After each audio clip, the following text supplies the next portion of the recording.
আসসালামু আলাইকুম সবাইকে। আজকে আমাদের আলোচ্য বিষয় পদ্মা কবিতা থেকে আসা গুরুত্বপূর্ণ ৭০টি এমসিকিউ। তাহলে চলো আমরা ক্লাসটি শুরু করি। ফররুখ আহমদ কত খ্রিস্টাব্দে জন্মগ্রহণ করেন? ১৯১৮ সালে। ফররুখ আহমদ মাগুরা জেলার কোন গ্রামটির সঙ্গে সম্পর্কিত? মাস আইল। ফররুখ আহমেদের পিতার নাম কি? সৈয়দ হাতেম আলী। সৈয়দ ফারুক কোথায় চাকরি করতেন? ঢাকা বেতারে। ঢাকা বেতারে ফররুখ আহমদ কি হিসেবে চাকরি করতেন? Staff writer. ফররুখ আহমদের সঙ্গে কোন দশকটি সম্পর্কিত? ৪০-এর দশক। ফররুখ আহমেদের প্রথম কাব্যের নাম কি?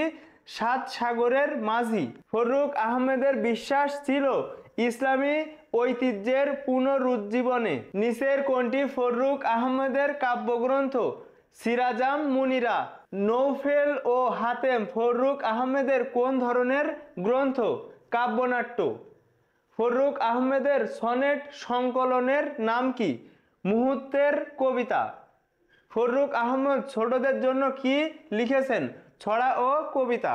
সাহিত্যের স্বীকৃতিস্বরূপ ফররুখ আহমেদ কোন পুরস্কার পান? বাংলা একাডেমি পুরস্কার। ফররুখ আহমেদ নিচের কোন পুরস্কারটি অর্জন করেন? ইউনেস্কো পুরস্কার। মৃত্যুর পর ফররুখ আহমেদকে কোন পদকে ভূষিত করা হয়? ২১ পদক।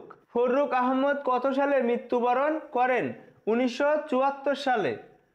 কত তারিখে ফররুখ আহমেদ মৃত্যুবরণ করেন?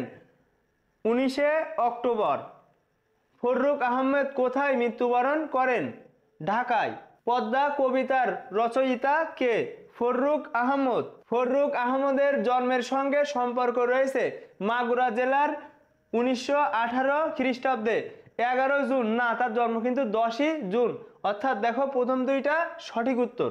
ফররুখ আহমেদের গ্রন্থ হলো সিরাজাম মুনিরা, সাত সাগরের মাঝি, মুহূর্তের কবিতা। সবগুলোই সঠিক। ফররুখ আহমদ লাভ করেন, দেখো, শিশু একাডেমি পুরস্কার, এইটা বাদ। উত্তর হবে বাংলা একাডেমি পুরস্কার, ইউনেস্কো পুরস্কার। ফররুখ আহমেদের মৃত্যুর সঙ্গে সম্পর্কিত ১৯ অক্টোবর ১৯৭৪ সাল, ঢাকা। সবগুলোই সঠিক। কে অনেক ঘূর্ণিতে ঘুরেছে? দুরন্ত হারমাত। দুরন্ত হারমাত কিসের স্বাদ পেয়েছে? সমুদ্রের। জীবনের পথে পথে কারা অভিজ্ঞতা কুড়িয়েছে? জলদস্যুরা। দুরন্ত হারমাত কোন স্থান থেকে অভিজ্ঞতা কুড়িয়েছে? জীবনের পথ থেকে। জীবনের পথ থেকে জলদস্যু দুরন্ত হারমাত কতটুকু অভিজ্ঞতা অর্জন করেছে? প্রচুর। কেঁপেছে তোমাকে দেখে। তোমাকে বলতে কাকে বোঝানো হয়েছে? পদ্মাকে। পদ্মাকে দেখে কারা কাঁপে? দুরন্ত হারমাত। পদ্মা কবিতায় কার তরঙ্গভঙ্গের কথা বলা হয়েছে? পদ্মার। তরঙ্গভঙ্গে কার বর্ণ পাণ্ডুর হয়েছে? দেখো, চরের। বর্ণ পাণ্ডুর হয়েছে কিসের? চরের। পদ্মার তরঙ্গভঙ্গে চরের বর্ণ কেমন হয়েছে? চরের বর্ণ হয়েছে পাণ্ডুর। পদ্মা কবিতায় কারা দুই তীরে নাঙ্গল চালায়? দেখো, সংগ্রামী মানুষ।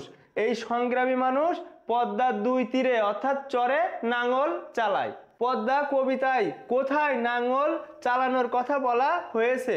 দুই তীরে। সংগ্রামী মানুষ পদ্মার দুই তীরে কি চালায়? লাঙ্গল। লাঙ্গল চালানোর সঙ্গে নিচের কোন বিষয়টি সম্পৃক্ত? চর। শস্যদানা পেয়েছে প্রচুর। কারা শস্যদানা পেয়েছে? দেখো, সংগ্রামী মানুষ। কোথায় পর্যাপ্ত ফসল ফলানোর কথা বলা হয়েছে? উর্বর চরে। উর্বর চরে কি ফলানোর কথা বলা হয়েছে? ফসল। জীবন মৃত্যুর দ্বন্দ্ব কেমন? নিঃসংশয়। জীবন মৃত্যুর দ্বন্দ্বে নিঃসংশয় কারা? নির্ভীক জওয়ান। পদ্মা কবিতায় কারা নির্ভীক জওয়ান? সংগ্রামী মানুষ। বর্ষায় তোমার স্রোতে গেছে ভেসে সাজানো বাগান।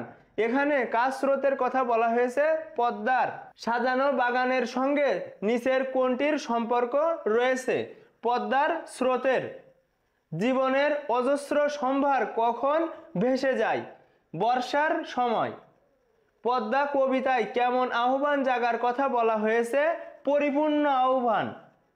মৃত জড়তার বুকে কোনটি খোলার কথা বলা হয়েছে? মুক্তির স্বর্ণদ্বার। খোলার কথা বলা হয়েছে মুক্তির স্বর্ণদ্বার। পদ্মা কবিতায় কার সুতীব্র গতির কথা বলা হয়েছে?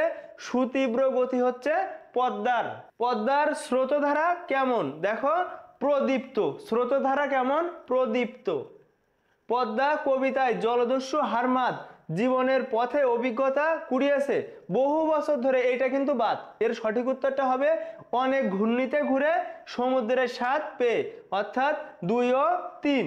মানুষ প্রচুর শস্যদানা পেয়েছে কঠিন পরিশ্রম করে, 2 তীরে লাঙ্গল চালিয়ে। সামান্য পরিশ্রম করে এটা কিন্তু হবে না, তোমরা প্রত্যেকে বুঝতে পারছো। তাহলে সঠিক উত্তর 1 আর 2। বর্ষায় পদ্মার স্রোতে ভেসে গেছে, দেখো, সাজানো বাগান, অসংখ্য জীবন, জীবনের অজস্র সম্ভার, সবগুলোই সঠিক। মৃত জড়তার বুকে খুলেছে মুক্তির স্বর্ণদ্বার।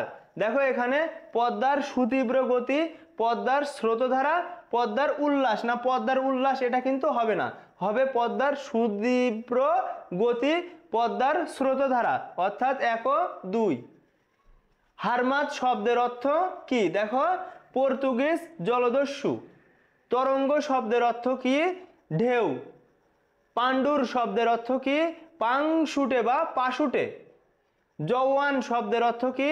বলবান ব্যক্তি। সমারোহ শব্দের সঙ্গে সাদৃশ্য রয়েছে কোন শব্দের? দেখো, আড়ম্বর।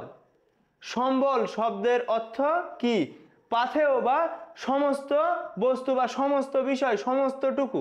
প্রদীপ্ত শব্দের সমত্ব বহন করে নিচের কোনটি? উজ্জ্বল। পদ্মা কবিতাটি কোন কাব্যের অন্তর্গত?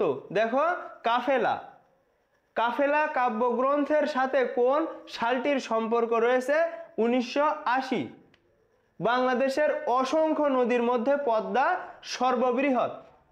পদ্মা কবিতায় নদীর কয়টি রূপ? দেখো, 2টি রূপ। সমুদ্র ঘোরার অভিজ্ঞতায় ঋদ্ধ হওয়ার সাথে কার সম্পর্ক রয়েছে?